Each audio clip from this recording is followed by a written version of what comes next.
Hello student, today I am going to start your next topic that is plastic. पिछले video में हम लोगों ने सभी फाइबर के बारे में चर्चा किया था। एक और आपका ये प्लास्टिक हो गया। तो आज हम लोग प्लास्टिक के बारे में चर्चा करेंगे। तो प्लास्टिक को अगर हम लोग देखें तो मानव जीवन में प्लास्टिक का एक बड़ा रोल है, क्योंकि पिछले चैप्टर में हम लोगों ने पिछले क्लास में हम लोगों ने प्लास्टिक के बारे में भी पढ़ा था कि प्लास्टिक बोन और कर्स के बारे में, ठीक है ना। तो अगर मानव ह्यूमन अगर अपने जीवन से प्लास्टिक को निकाल दे तो हमारा जीवन जो है वो काफ़ी डिफिकल्ट हो जाएगा। आप देखिए अपने घरों में ही कितने सारे आर्टिकल्स जो हैं वो आपके प्लास्टिक के बने हुए हैं, ठीक है ना। तो अब यहाँ पे हम लोग यह जाने कि प्लास्टिक क्या है। जिस तरीके से बाकी जो फाइबर्स थे आपको बहुत सारे पॉलीमर्स, बहुत सारे मोनोमर्स जो जब ऐड हुए हैं तो वो पॉलीमर के द्वारा फाइबर्स का निर्माण हुआ। उसी तरीके से जब पॉलीमर्स को डिफरेंट वे में कनेक्ट कर दिया जाता है तो प्लास्टिक का निर्माण होता है, ठीक है ना। तो when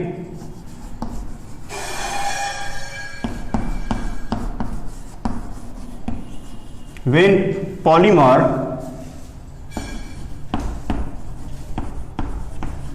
linked with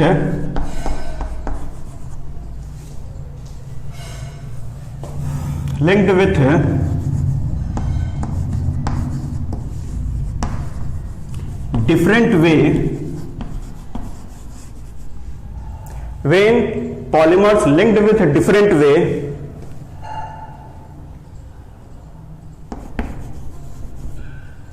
then plastics are obtained.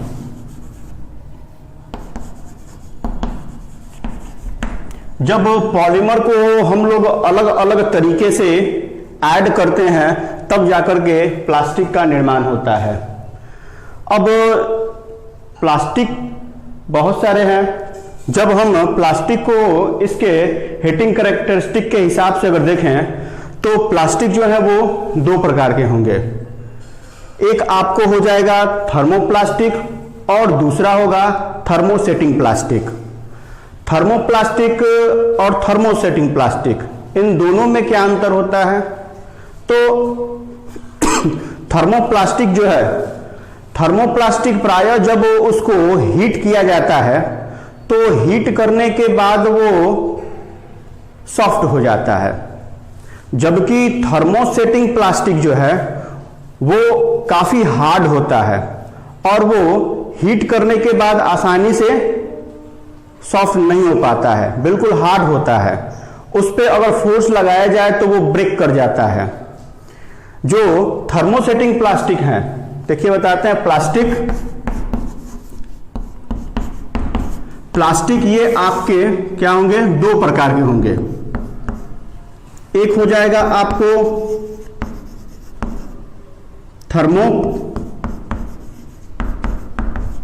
Thermoplastic, दूसरा आपका क्या हो जाएगा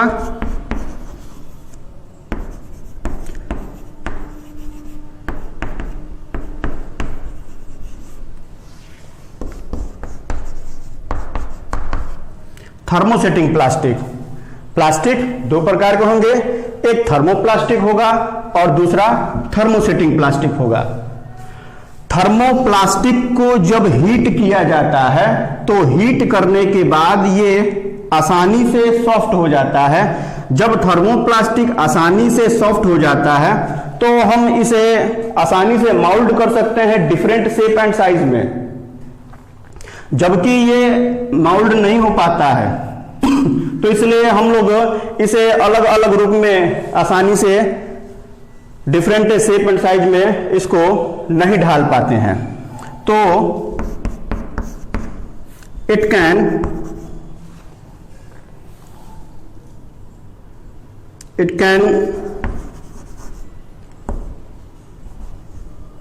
molded in various shape and size.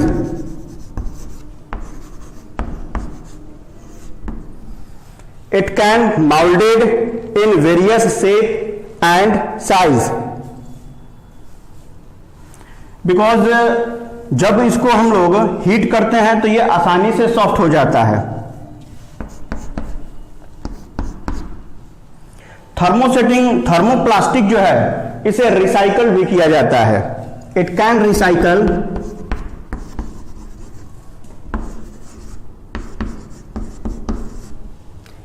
Recycle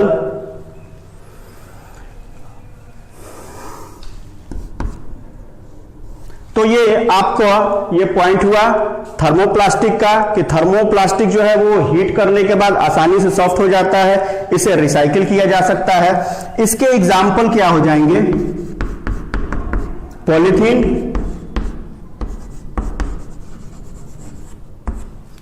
PVC,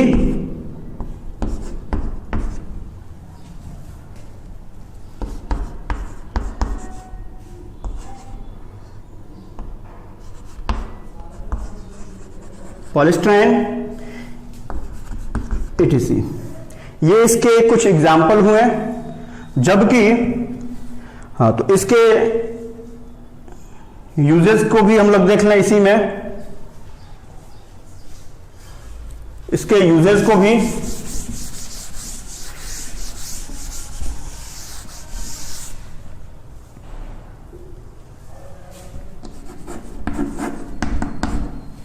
thermoplastic के जो यूज हैं, थर्मोप्लास्टिक जो है वो आसानी से माउल्ड हो जाता है, इसलिए इसके टॉय बनाए जा सकते हैं। ठीक, कंटेनर, टॉयज, कंटेनर बनाए जा सकते हैं, कंटेनर बनाए जा सकते हैं। ठीक है ना। अब thermosetting plastic, thermosetting plastic hard होता है।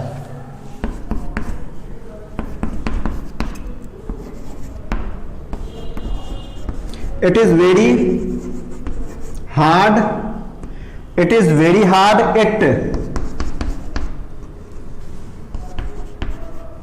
It can't be molded. It can't be molded easily. इसको आसानी से हम लोग माउल्ड नहीं कर पाएंगे।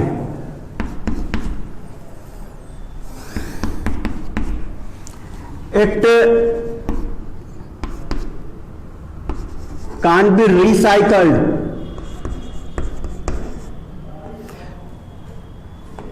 इसको रिसाइकलिंग भी नहीं किया जा सकता है। इसके एग्जाम्पल क्या होंगे? जब थर्मोसेटिंग प्लास्टिक को फोर्स किया जाता है, हिट किया जाता है, तो ये ब्रेक कर जाता है। चूंकि हार्ड होता है, हार्ड होने के कारण जब इस पे हम लोग फोर्स लगाते हैं तो ये ब्रेक कर जाता है। इसके एग्जाम्पल क्या हो जाएंगे? बेकेलाइट हो जाएगा, मेलामाइन हो जाएगा, ये इसके एग्जाम्पल हो गए। अब चूंकि ये हार्ड होता है तो इसका यूज जो है वो इलेक्ट्रिक स्विच बनाने में किया जाता है।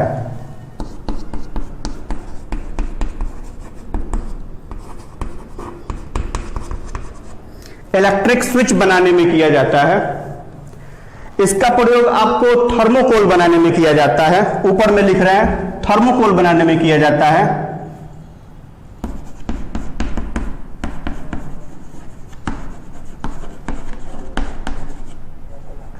थर्मोकोल्स बनाने में किया जाता है। इसका प्रयोग जो है वो आपको माइक्रोवेव ओवन जो होते हैं, तो माइक्रोवेव ओवन के लिए एक स्पेशल कंटेनर उसका आता है, वो आपको थर्मोसेटिंग प्लास्टिक के बनाए जाते हैं। Microwave oven container. Thermosetting plastic जो है वो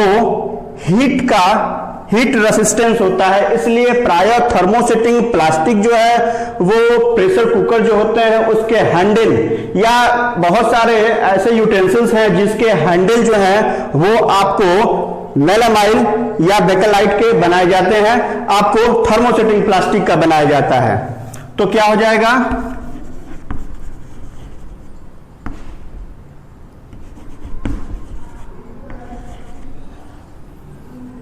handles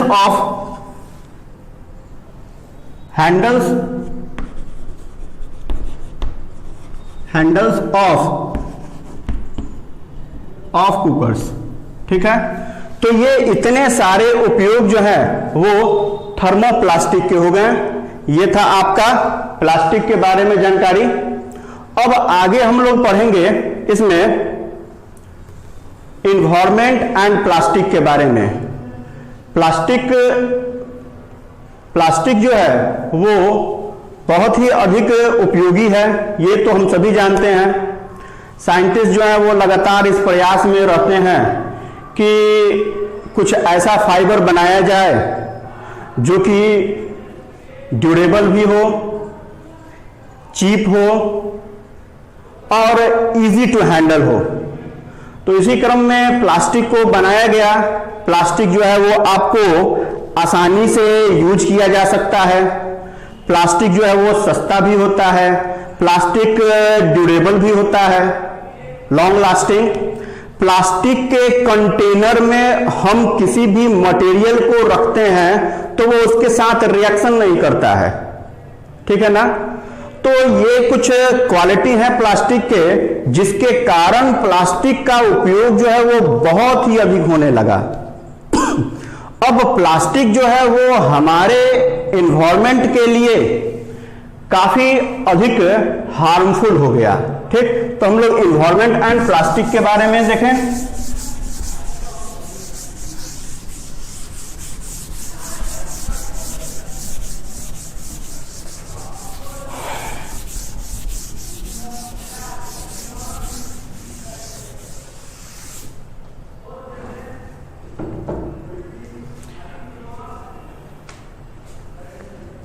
Environment and plastic।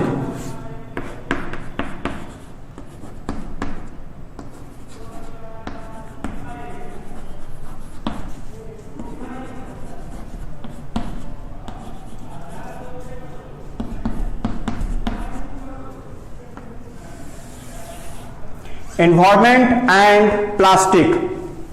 Plastic का उपयोग हमारे इस एनवायरमेंट में धड़ल्ले से बड़ी भारी पैमाने पे होने लगा। लेकिन जो नेचुरल सब्सटेंस हैं वो नेचुरल सब्सटेंस जो है वो आपको बायोडिग्रेडेबल होता है।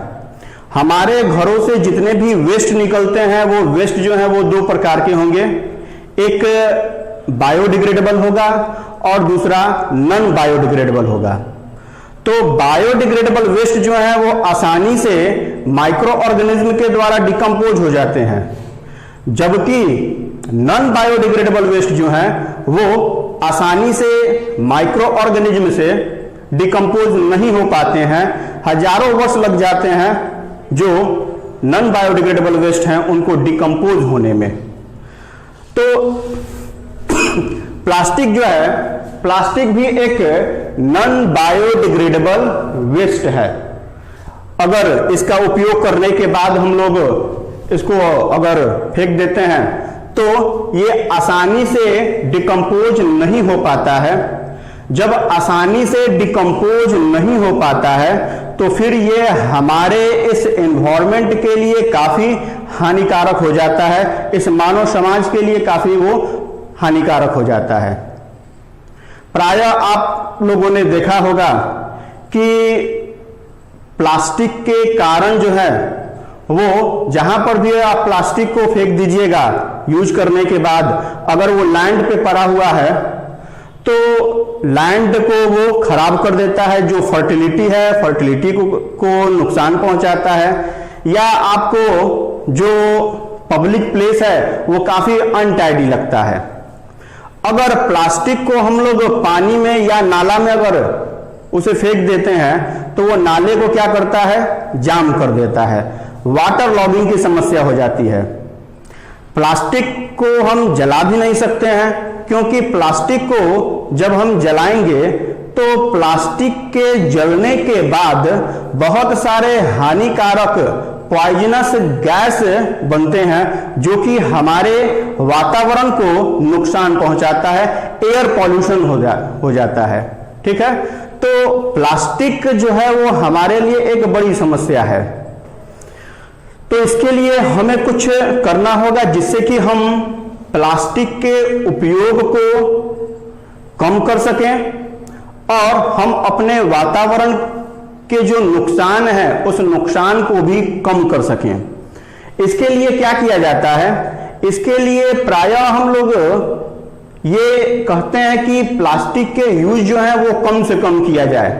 इसलिए आपने देखा होगा कि बहुत सारे स्टेट ने प्लास्टिक को बैन भी कर दिया है। हम जब भी मार्केट जाते हैं तो मार्केट जाने के क्रम में हमें एक प्रैक्टिस करना होगा कि हम अपने साथ क्लॉथ के बैग लेकर के चलें या पेपर बैग रखें। दुकानदार जो है वो पेपर बैग रखें। पॉलीथीन के उपयोग को कम से कम करना चाहिए। अगर पॉलीथीन कहीं पे लाइन पे पड़ा हुआ है तो उसे हमें जलाना नहीं चाहिए, क्योंकि जब हम जलाएंगे तो वो एयर पॉल्यूशन क्रिएट करेगा। ठीक है ना।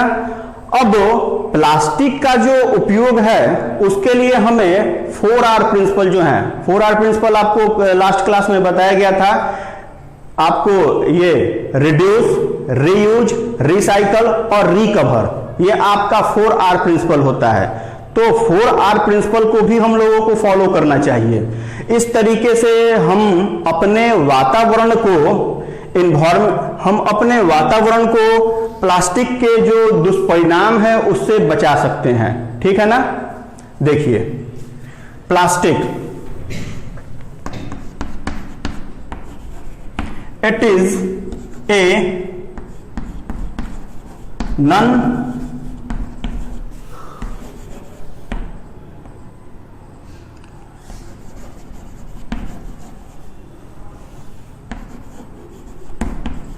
non biodegradable substance। प्लास्टिक एक नॉन बायोडिग्रेडेबल सब्सटेंस होता है।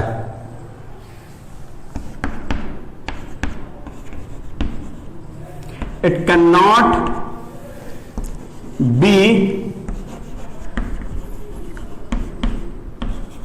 Decompose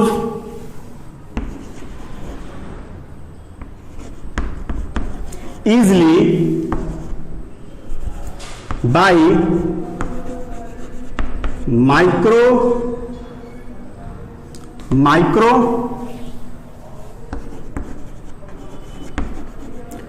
organism। प्लास्टिक आसानी से माइक्रो ऑर्गेनिज्म के द्वारा डिकम्पोज नहीं हो पाता है। ठीक है ना। प्लास्टिक के क्या दुष्परिणाम होते हैं हमारे वातावरण पे। Plastic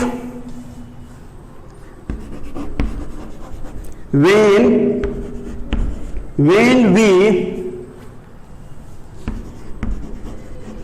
burn plastic,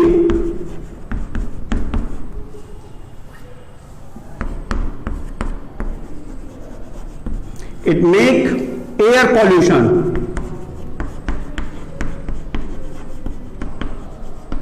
air pollution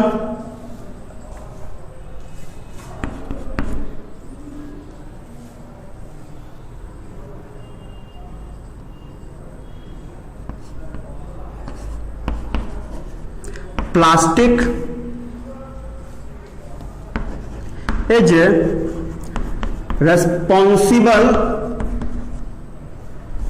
responsible for water logging,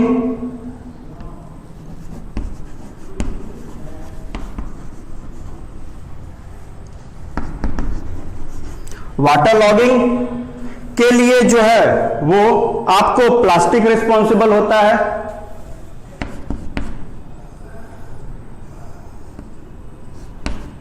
plastic make our public place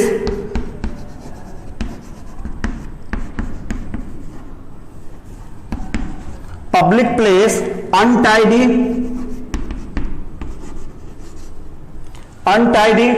जब भी हम लोग पब्लिक प्लेस पे जाते हैं तो प्रायः आप देखिएगा कोई बच्चा कुरकुरे खा लिया या बिस्किट खा लिया, उसके पॉलिथीन को हम लोग पब्लिक प्लेस पे फेंक देते हैं।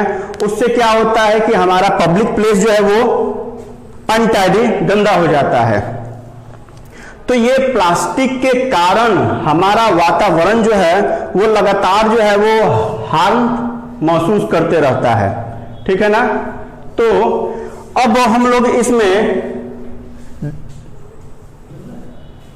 तो बच्चों प्लास्टिक के उपयोग के बारे में हम लोगों ने देखा कि प्लास्टिक किस तरीके से हमारे लिए, जब हम बहुत ज्यादा उसको यूज करने लगते हैं तो किस तरीके से वो हानिकारक होता है, हार्मफुल होता है। तो हमें प्लास्टिक के जो हार्मफुल इफेक्ट हैं उससे हम कैसे बचें, उसके लिए कुछ पॉइंट हम यहाँ पे लिखे हुए हैं।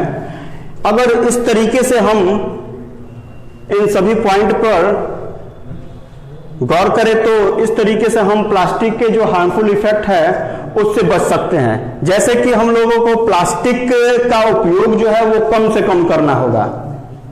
दूसरा ये है कि पेपर बैग और रीयूजेबल क्लॉथ बैग्स, इस प्रकार के जो बैग्स हैं उसका उपयोग हमें करना चाहिए। Encourage recycling of plastic materials, plastic के जो मटेरियल हैं उसको हम लोगों को रिसाइकलिंग करना चाहिए। Encourage the 4R principal, 4R principal को भी हमें इंकरेज करना चाहिए। ये 4R प्रिंसिपल क्या है, ये आपको लास्ट क्लास में बताया गया था, reduce, reuse, recycle and recover. तो इस तरीके से ये आपका जो टॉपिक था प्लास्टिक और ये एनवायरमेंट एंड प्लास्टिक, ये आपका टॉपिक जो है ये आज समाप्त हो गया और ये चैप्टर भी आज समाप्त होता है। अब आप इसका एक्सरसाइज बनाइए। एक्सरसाइज बनाने के बाद जो प्रॉब्लम हो रहे हैं वो प्रॉब्लम आप हमसे पूछिए, आपको वहां पे समाधान इसका मिलेगा। Okay, thank you.